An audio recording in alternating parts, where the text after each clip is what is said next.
Today on Cornell Keynotes, we look at company policy. Now, sure, we know this topic doesn't offer illicit excitement, but company policies are absolutely critical. They're how we communicate. They're how we set standards and actually embody our values. And after today's conversation, we hope you are able to view company policy through a fresh new lens. In the episode, we look at how decision makers at high-performing companies establish company rules and develop compliance systems, and most importantly, how they communicate them effectively.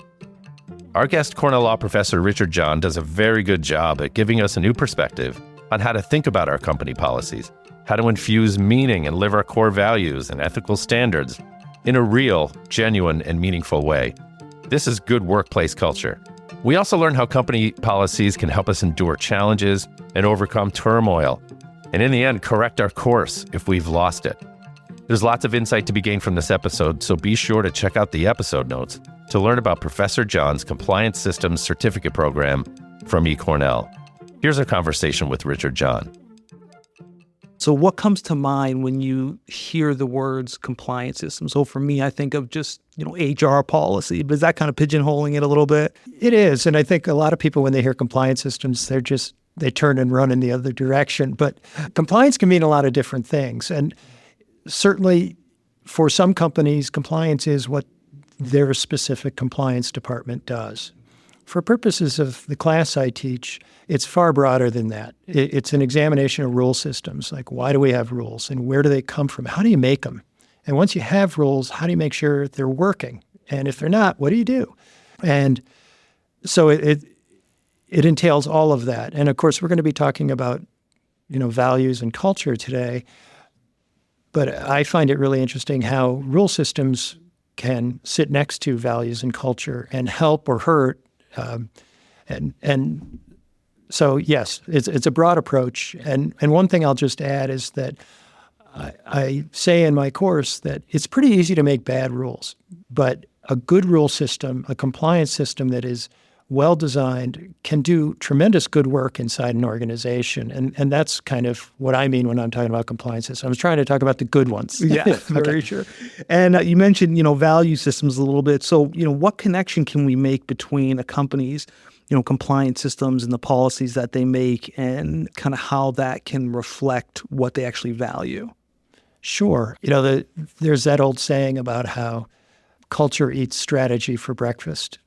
Culture will eat rules for breakfast. That you want your rules to support your culture, but rules are going to follow culture. And if it comes to a head-to-head fight, the rules are going to lose. That culture is incredibly powerful inside organizations, where compliance systems can make a difference. And what I think we'll end up talking about is how when you have rule systems that are well-designed, they can reinforce your culture or help steer your culture in a direction you want to go.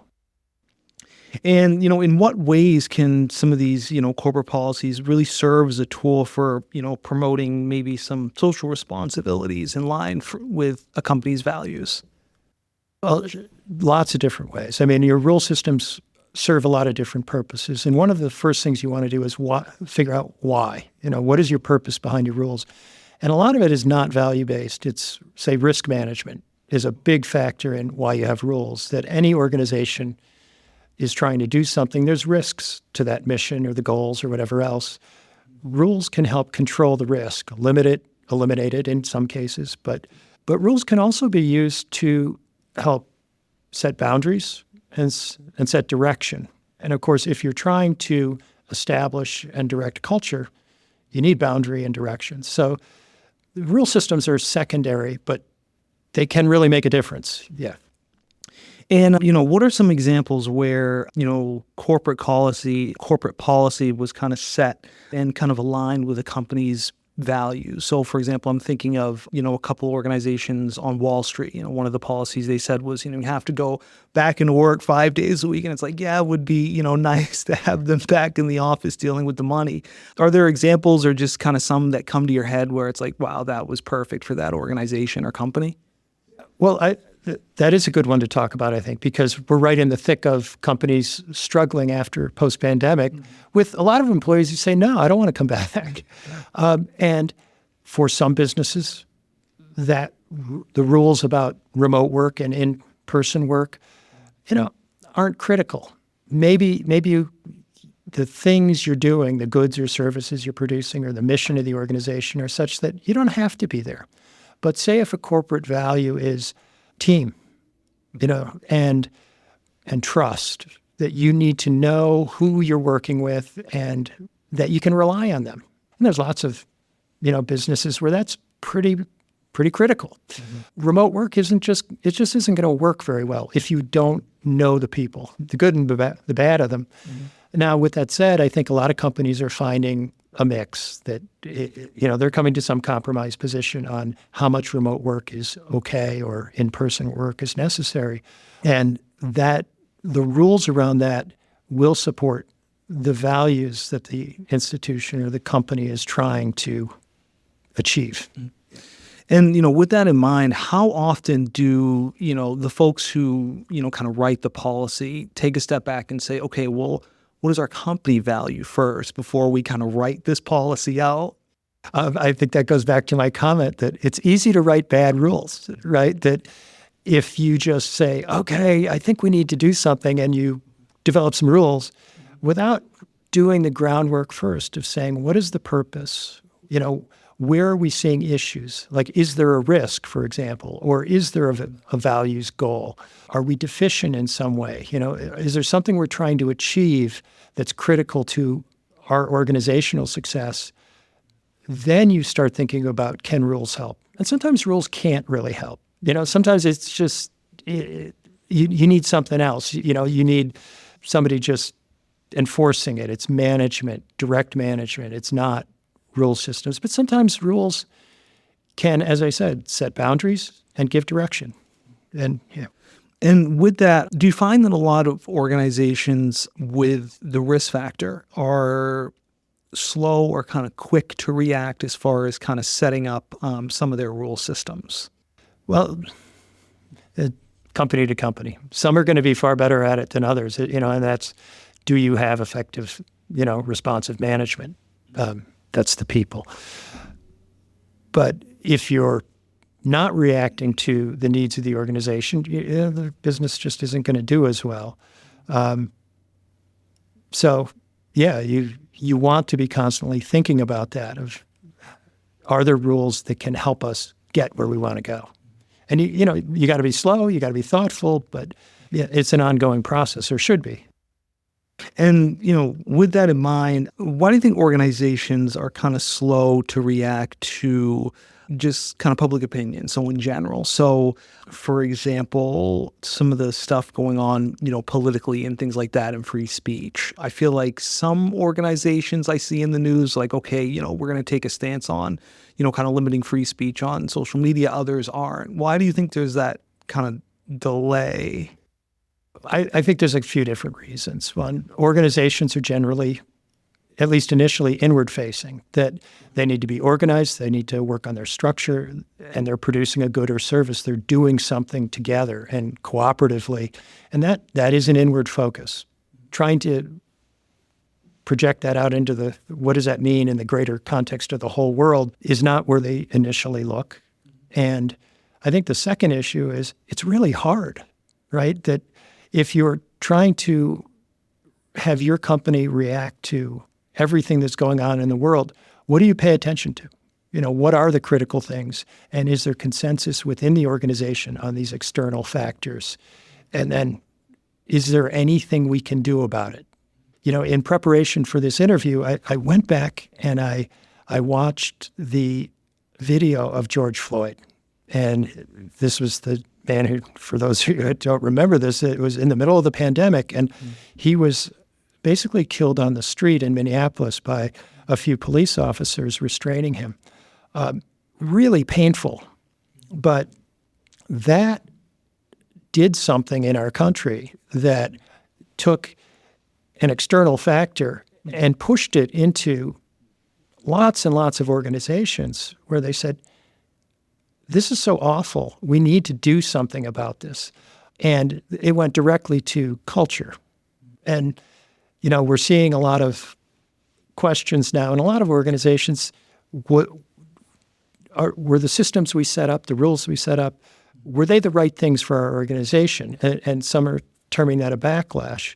And maybe it is, but to some extent, I think it's kind of natural that there was this visceral reaction to say, we need to react to what's happening in the world inside our organization. And a lot of things were done immediately because you want to act, you want to respond. And I think there should be, or will naturally be, a sort of a response saying, did that work? Can we do it better? Can we do it differently? Can we do it less expensively? Always in a business. But you look at that, and that's a great example of where companies couldn't look away. Mm-hmm. They want to focus on, we're making cars. Just go away, we're going to make cars. Mm-hmm. But at that time and place in our country, you couldn't. You just couldn't look away. It was just compelling.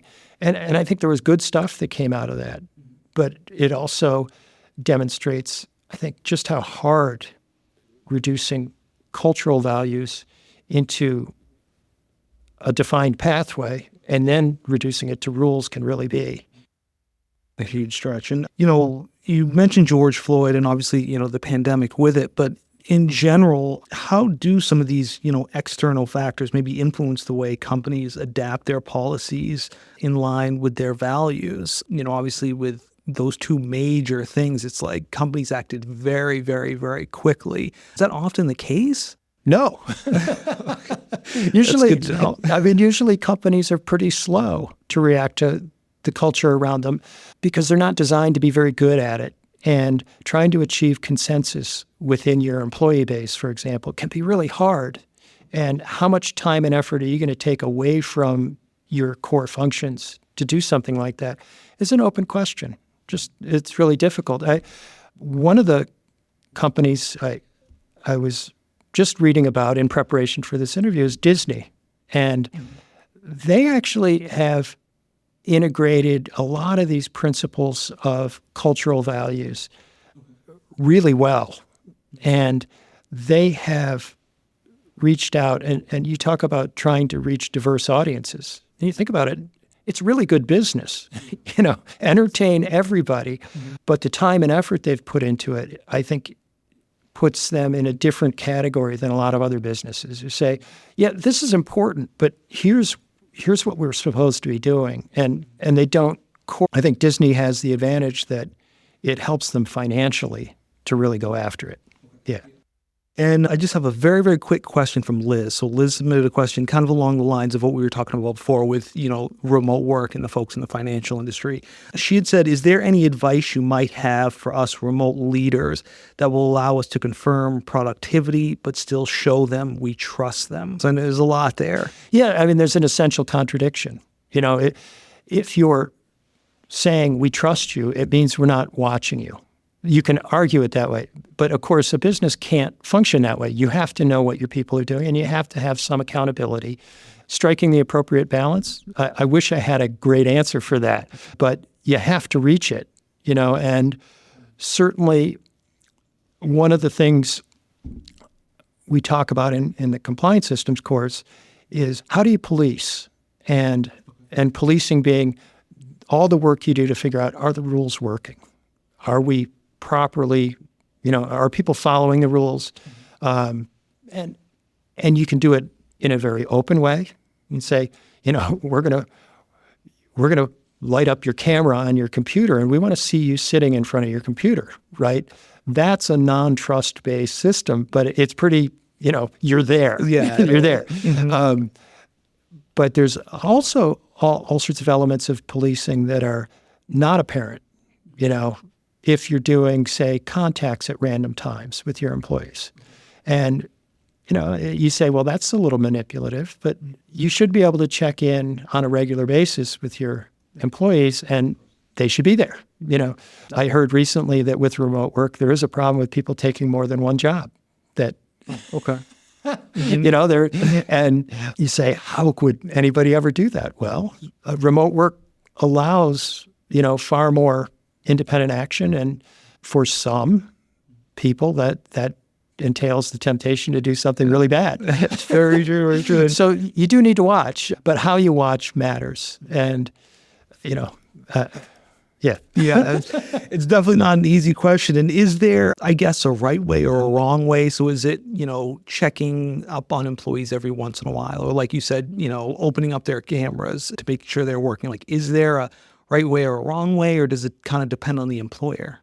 I think it will depend on the employer and the type of work, and as you indicate, there's lots of wrong ways. I mean, if you're telling your employees you're going to watch them on camera all day, that's not going to create a work environment that anybody's going to be really happy with. And if one of your institutional values is trust, that probably isn't the way to get there. You can certainly use productivity measures to figure out while they're sitting home, are they doing anything? Are you seeing work product? And building a system that correlates to say, yeah, stuff is coming through the door from them that shows something's happening, that there's a pulse. But yeah, I think you have to design your system from that direction of doing it in a way that allows you to find out what they're doing without being real ham-handed about it. That's good to know. Thank you. And Peter checked in with a question. Peter just wanted to know, similarly about our conversation about corporate culture. Peter wanted to know, when companies stress culture, I found that the only culture that thrives is a culture of leadership. What other company cultures have you seen that thrive? Can you talk about a culture of leadership? It's very broad. Yeah, and I should be able to jump in and use lots of buzzwords to talk about leadership. But I think that's a pretty vague concept. What is leadership? Basic management, being responsive to your employees, demonstrating that you're going to put in the hours if you're asking them to, leading by example. Those, I think, matter. But I worry that we get into some vague areas with a buzzword like that. But to give another example, say, if you feel the company needs a value of respect, for example, well, that's great. What does that mean? Well, how do you reduce that to rules? And frankly, if you have a boss who's a screamer and is just a tyrant, you can talk all day about, that's one of those instances where your rules aren't going to do anything about that culture. But if you have an environment where you really can tweak the system, you say, we're going to create ground rules for meetings, so that this is an opportunity to run a meeting well, but it also is a ground rules for treating each other with respect, that you show up on time, you show up prepared, that it's clear what the agenda is, that there's somebody running the meeting. It's not a free-for-all, that people are given a chance to speak, that you don't interrupt, but you guide, and you don't let somebody take over the meeting. And, that you do it in a civil way, that if there's yelling or, fighting in the meeting, that has to be responded to. And you set out those general rules. Here's how we're going to run a meeting.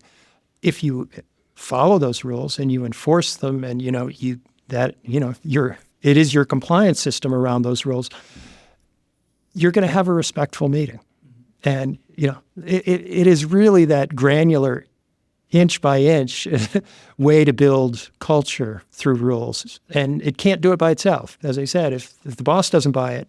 Yeah, it seems like it has to be kind of from the top down, and everybody kind of comes in with that. Just very, very quickly, I wanted to kind of touch on, obviously, just with culture now, everything is super, super heightened, especially with, the election going on and just kind of, political topics as it is now.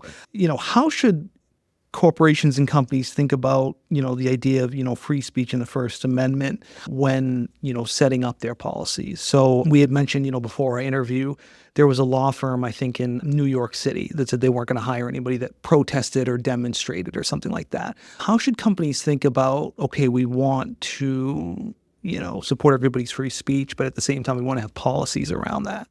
Yeah.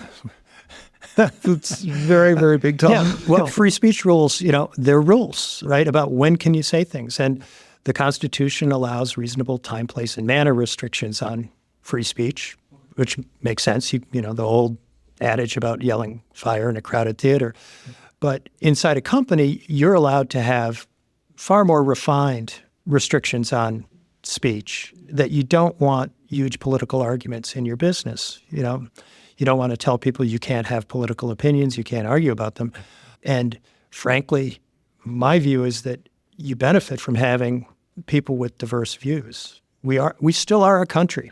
And despite our arguing with each other and really having a lot of anger right now, I think you're right, we have to find a way to get along. And if you're in a business or an organization that has a common mission, which it is, that's what it's about, is doing something, you got to find your way through to accomplish that. And if you're just saying, let's have a free-for-all on free speech and let's argue all the time, you're not getting it where your work done. So the business has to be able to strike a balance there. I think it's perfectly appropriate for businesses to say you can't put up flags in your office. You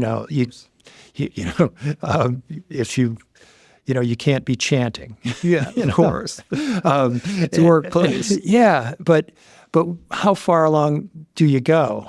I think that law firm that said if you protested about Palestine, we don't want you here. I think that's just wrong, because it's how did you protest, right? That did you, were you civil? Were you respectful of others? Were you screaming? Were you just going on and on and on? Did you take over buildings? Whatever. That's in a different category than I disagree with you. We have to be able to disagree, and companies have to find the balance to say, you can disagree, but when you're here, here's what we're doing together, and making rules around that. I know I'm being a little bit vague because I'm not designing those rules, but that's the work before you if you're trying to figure that one out. And none of it's easy. Yes, very much so. And, this is my last policies question, I promise. No, have at it.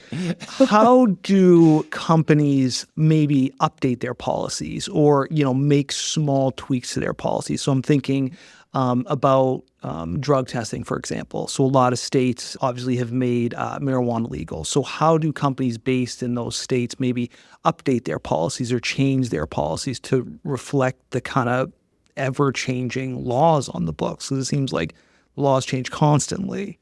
Yeah, you're absolutely right. And a couple observations. One, I worked for a long time in a law firm, and then I went in-house. So I was the general counsel at a large commercial testing laboratory.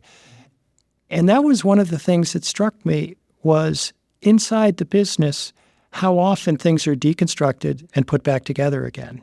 That this seems to be a constant process of reevaluating and saying, okay, we did it this way last year, but now, let's try something different, and always try to tweak and process to build it better. And that's going to carry over into all your rule systems too. More specifically, we had exactly that issue because we had a laboratory in Colorado when they legalized marijuana. And the question arose, does this change our policy there? And we had to evaluate that. Are we going to change our rules in response to the change in the law there? And in looking at it, we decided one company across the country and across the world, we need, a uniform system. And we also need to be able to move people lab to lab. And as a laboratory, a commercial laboratory, you're selling reputation. The idea that anybody could be using marijuana and working in a lab was a non-starter. So it ended up being a fairly simple response for us, saying, same rules, keep them.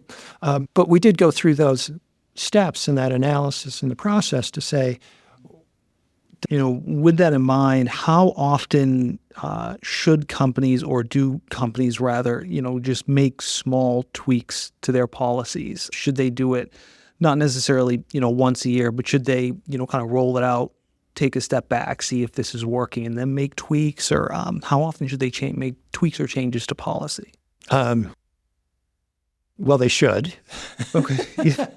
But more specifically, you absolutely want to be looking at your policies, your rule systems, when you have an incident, because that's a signal, right? That's an indication something happened. Say you have a major violation of your rules. How did that happen? Did the people not understand? Did they, find a way to just skirt the rules? Were they easy to skirt? Was our policing system not adequate to understand that they weren't following the rules? Did we have appropriate investigative capacity? All of those things should be questions you're asking when you have a major violation or an incident to say, can we do this better? And again, this is what a nimble company, an effective company really should be doing. With that said, if you don't have a major incident, you still should probably be looking at your rule systems on some periodic basis. Every company has some policies that have been sitting on a shelf and have just gone completely out of date and aren't being followed, and they just haven't looked at them. They haven't, paid attention because probably they haven't had a major incident. But the actual practices have migrated away from the rules or the policy, and nobody's taken it up. If you're not paying attention to that and doing a periodic assessment, you really run the risk of, saying, well, what? Yeah, well, yeah. You get this huge divergence between what your rules say and what the practice is. And that, of course, has consequences within that specific rule systems, but it says a lot about the company itself. So is it safe to say, even if there's not, a major infraction or a major rule that's broken, that companies still should take a step back and say, okay, what are some ways we can tweak this, or what are some ways we can change this? Absolutely. I mean, you can't be obsessed with it, but always, or periodically, you want to say faster, better, cheaper.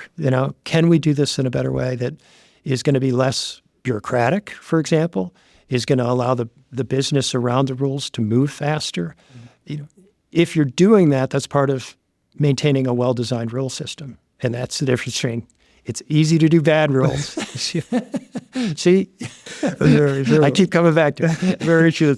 We'll definitely remember that one. And I just got a really great question in from John, but I wanted to ask this first. So how can companies balance, their motives to obviously make a profit with some of the ethical considerations when they're drafting and updating some of their corporate policies? Well, they have to balance them. And, I guess I could use another example I was talking about Disney earlier, where they've done a pretty good job in instituting, diversity, equity, inclusion into their basic functions because it serves them really well.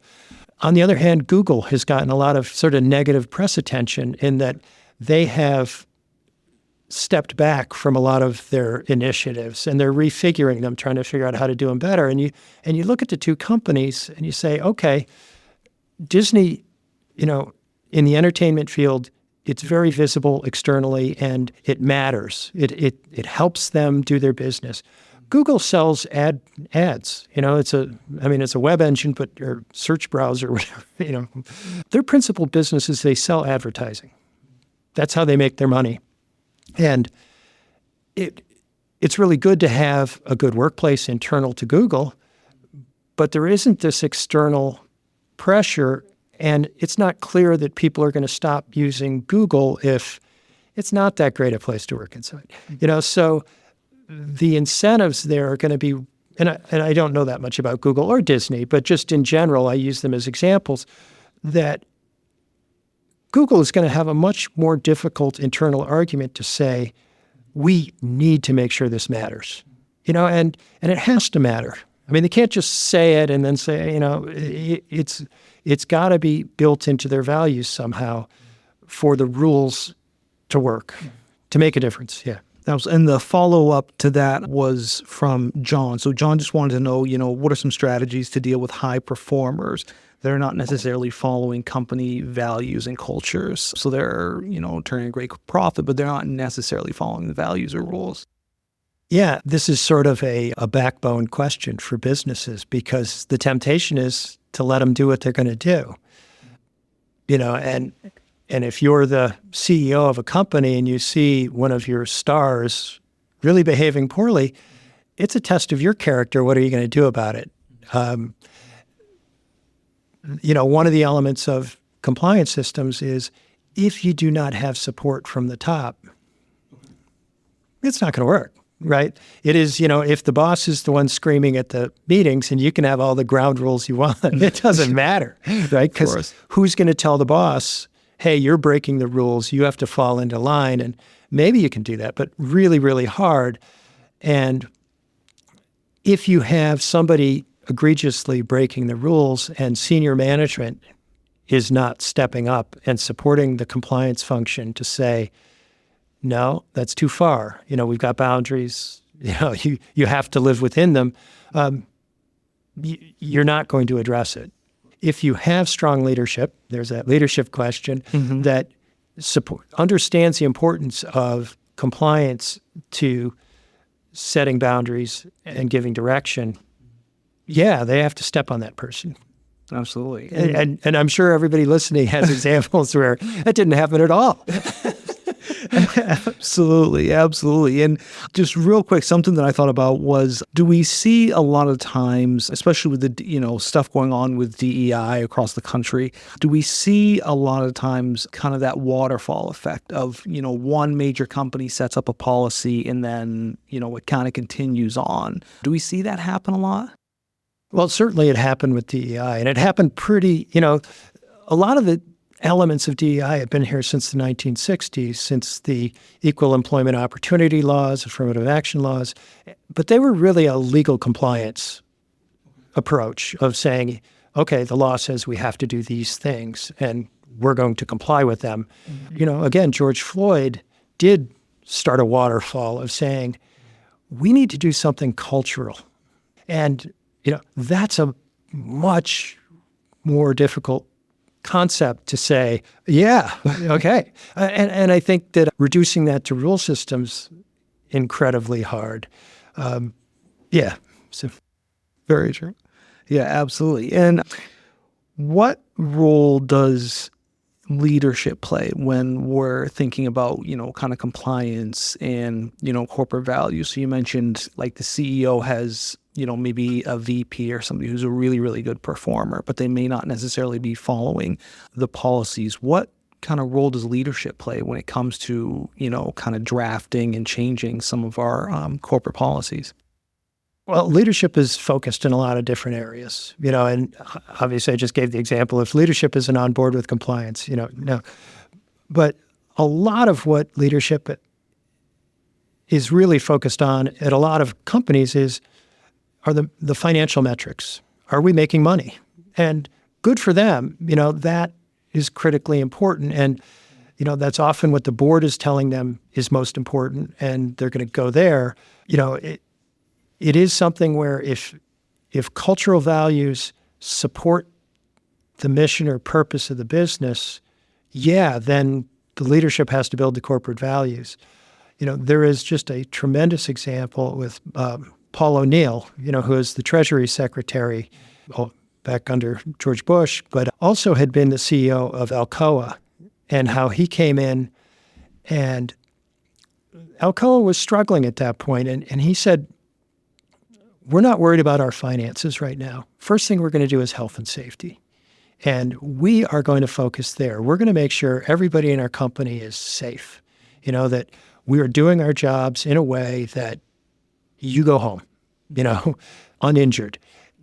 And the reaction to this was, well, that's not really what we're about. And he was just laser focused on that. And the impact was, he said some specific things. He said, we're going to get to 0 injuries. So he set a very clear, crazy goal. He said, I want to know about any workplace injury within 24 hours. And you need to tell me why it happened and how we're going to fix it. And his, he had managers who said, and he goes, you're fired. That was it. I mean, it was Wow. And what happened was, instituting that as the value that they were going to focus on forced them to examine their business top to bottom. And it involved everybody in the organization. The person using a screwdriver had to have some idea of how do we do this safer. And it drove this bottom-up examination of the business.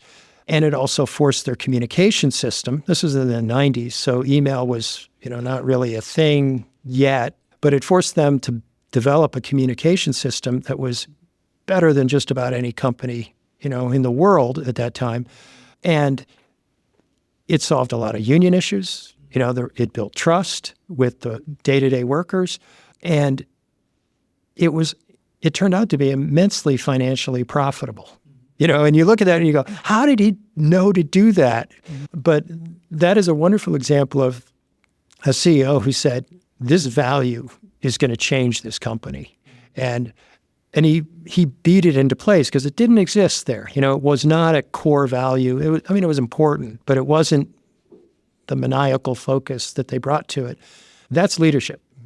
That's meaningful leadership. It's not the vague stuff. Very true. And I'd be interested to know, how should those folks writing, kind of some of the corporate policies think how those policies will affect people at each different level? So, from your entry level employee to your CEO, C-suite folks. Well, this isn't directly related to values, but a well-designed rule system is going to try to function without people even knowing that they're following the rules. That you want to limit the bureaucracy. How many forms do we really need to accomplish this? How do we track it without, putting the cameras on people at home? How do we accomplish the goals in as effective a way as possible with the least impact on the core business? If you have people stepping out of their normal role to satisfy some requirement of a rule system every 20 minutes, that's not going to work. You want efficiency. And there's generally ways to design a rule system to be less intrusive, less bureaucratic, and it takes a lot more work at the front end, and maybe some investment if it's going to take some coding or software off the shelf, that you're going to buy a system that will allow you to follow, institute the rules and let the business work at the same time. Emily checks in with a very interesting question. So Emily just wanted to know any advice for how to shift a company's culture if coming in and seeing fundamental behaviors that need to be corrected but are seated in the existing culture. So how do we update company culture? Yeah, that's, again, rule systems can only do so much. That, there's a lot of what's going to happen with driving culture change. Like Paul O'Neill at Alcoa is a very strong person at the top saying, these are our new rules. So he, you could have set up those rules without Paul O'Neill, nothing would have happened. You need individuals, people matter, but you want to, follow I don't have the graphic here with me, but the compliance circle that you design your system, and I'll go through just briefly, that the first thing you need to know is the purpose or the reason behind your rules. And you want to be as clear as possible on that. And frankly, I think with a lot of companies, when they said, we're going to do DEI and jumped in, they didn't have a common understanding of what that was. Or, the people who are instituting the rules may have been way more ambitious than others in the company. Mm-hmm. You want to know, here's what we're trying to do. And it's got to be achievable. But from there, you then say, can we write rules that track that purpose? And sometimes it isn't going to work very well. Mm-hmm. Not that you don't try. If it's worth doing badly, maybe. But once you get there, then you have to figure out your training program. How do we explain these rules to the people that need to follow them? And there's a lot of sales in that piece of the compliance circle, in that if you're not explaining it right, or you're not selling it, you're not explaining, tying it back to that purpose, how we're going to make a better company because we're going to follow these rules, you're not going to get uptake. And that, you can't underestimate the importance of that training function when you're ready to go out. Once you have your rules up and running, then you need to police them. And this is the biggest piece of the compliance circle, because it's all the time that you have your rules in place. You need some ways of tracking that aren't too intrusive, too sort of nasty, to say, are people following these rules? And then if you here, somebody's not following them. You need investigative capacity. And that usually is the compliance officer. It can be, I'm using a broad term, that could be HR, it could be IT, somebody who's responsible for that rule system to come in and say, okay, what happened, and do it quickly and thoroughly and get to a reasonable answer on was there a violation?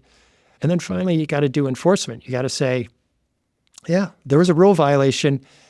We need to meaningfully respond to it. We can't say this was a star performer, so we're not going to do anything. where a lot of companies fall down. They get all the way there, and then they go, nah, too hard. You need to have enforcement that not only has some fairness about it, but appears fair to the organization, that people are being treated in a reasonable way.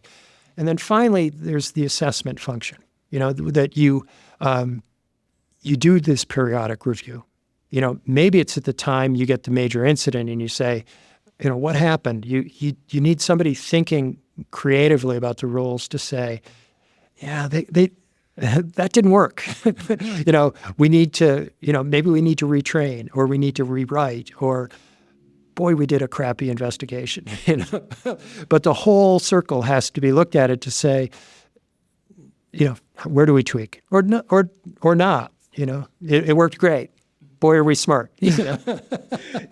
It seems like the process isn't finished after like a discipline hands out. Is that safe to say that, even after discipline hands out there, you need that time to take a step back and reflect and see, okay, how can we make changes to maybe some of our systems? Sure. And I used the word signal earlier, that individual events are signals. They're giving you information.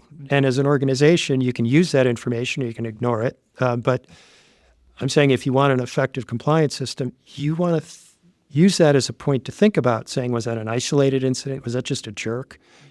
Or is that somebody who's meant well, was in a situation where they didn't know what to do, and they just made a mistake, or, you can just kind of go, we're busy. But if these rules really matter, then you want to be doing that kind of thinking. And it doesn't have to be too elaborate, but some. Very true. And just real quickly on the DEI topic, do we see this happen a lot where a lot of companies are quick to set up a policy and then a few years later kind of scrap it? Or is it more along the lines of like they set up a policy and then tweak it a little bit? Yeah, I've certainly read a lot of the critiques of what's happening right now with, they use the word backlash, and there's, the suspicion that this was all just fake, that it was the thing to do a few years ago, but nobody really intended it or meant it. And I like to think better of people. I think that the people in these businesses wanted to do the right thing. But at the same time, I think they're trying to analyze, did what we institute then, did it work? The challenge I see for these businesses is to say, do we just get rid of it? Or do we do the hard assessment and say, well, what worked, what didn't work, and move forward from there?